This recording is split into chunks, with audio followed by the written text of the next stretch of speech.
क्या आप टायर्ड दिखते हैं जबकि आप टायर्ड होते नहीं हैं? क्या लोग आपसे पूछते हैं, सब ठीक है ना? आप थके हुए लग रहे हैं।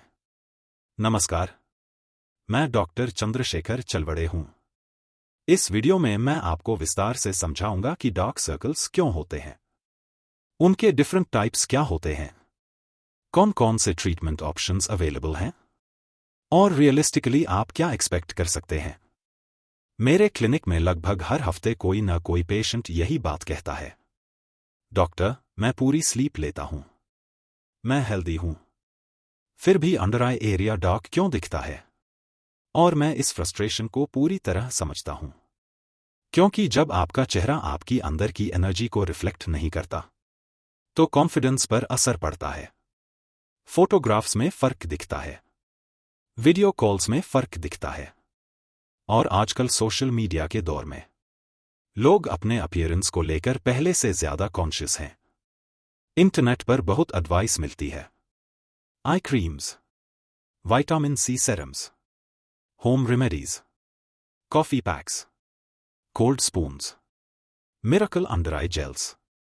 इतनी इंफॉर्मेशन हो जाती है कि पेशेंट कंफ्यूज्ड हो जाता है। तो आज हम इसे साइंटिफिक तरीके से समझेंगे। सबसे पहले डार्क सर्कल्स हैं क्या? सबसे इंपॉर्टेंट बात, डार्क सर्कल्स सिर्फ लैक ऑफ स्लीप नहीं है। मेडिकल लैंग्वेज में इसे पीरियोर्बिटल हाइपरपिगमेंटेशन कहा जाता है। इसका सिंपल मतलब है अंडर आई रीजन का डार्कर दिखाई देना।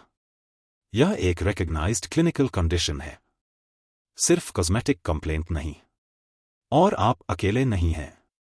लगभग 30% पॉपुलेशन में यह समस्या देखी जाती है। कई केसेस में यह टीनेज से ही शुरू हो जाती है। इसका मतलब यह सिर्फ एजिंग का साइन नहीं है। Genetics, skin thickness, facial bone structure, fat distribution, ये सभी फैक्टर्स रोल निभाते हैं। सबसे महत्वपूर्ण बात, डायग्नोसिस। यह पूरे डिस्कशन का सबसे महत्वपूर्ण हिस्सा है। जब तक कॉज क्लियर नहीं होगा, ट्रीटमेंट इफेक्टिव नहीं होगा। हर आई क्रीम हर व्यक्ति पर काम नहीं करती, क्योंकि डार्क सर्कल्स के कॉजेज अलग अलग होते हैं। क्लिनिकल प्रैक्टिस में हम इसे 4 मेन टाइप्स में डिवाइड करते हैं। एक, पिगमेंटरी टाइप।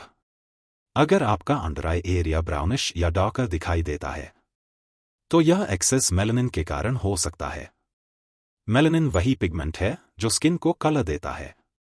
यह जेनेटिक हो सकता है, सन एक्सपोजर से बढ़ सकता है, आइज रब करने से वर्सन हो सकता है। यहां प्रॉब्लम पिगमेंटेशन की है। 2, वैस्कुलर टाइप। अंडर आई स्किन बॉडी की सबसे थिन स्किन होती है।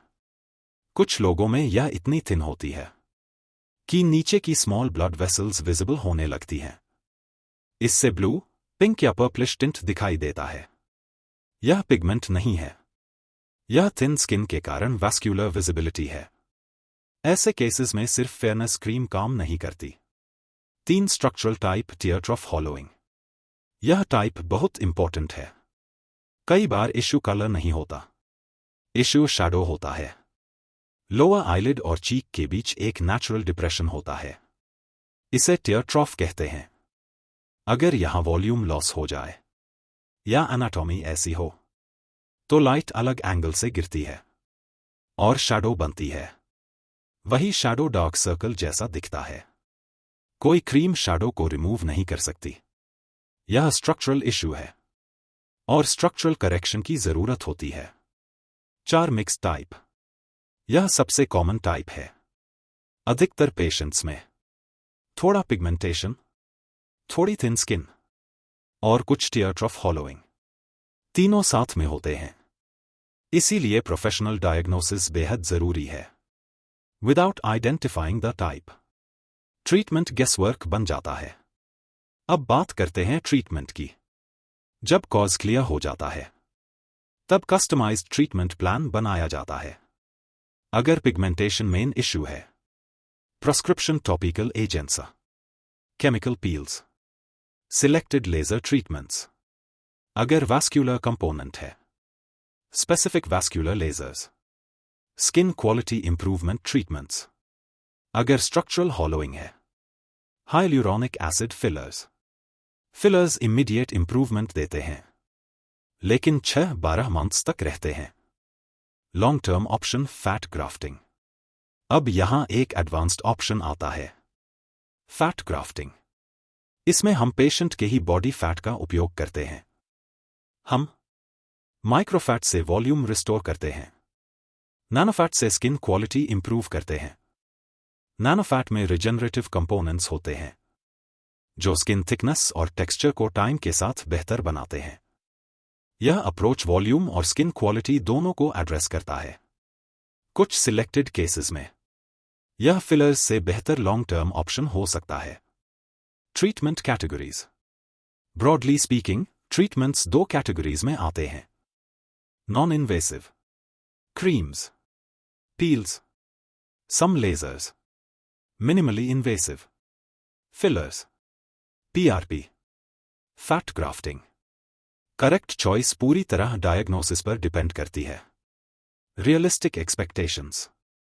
यह हिस्सा बहुत इंपॉर्टेंट है। कोई सिंगल गोल्ड स्टैंडर्ड ट्रीटमेंट नहीं है जो हर व्यक्ति में डार्क सर्कल्स कंप्लीटली एरेज कर दे। गोल होता है सिग्निफिकेंट इंप्रूवमेंट, परफेक्शन नहीं। क्लिनिकल स्टडीज में मेजॉरिटी पेशेंट्स में नोटिसेबल रिडक्शन और हाई सैटिस्फैक्शन रिपोर्ट हुआ है।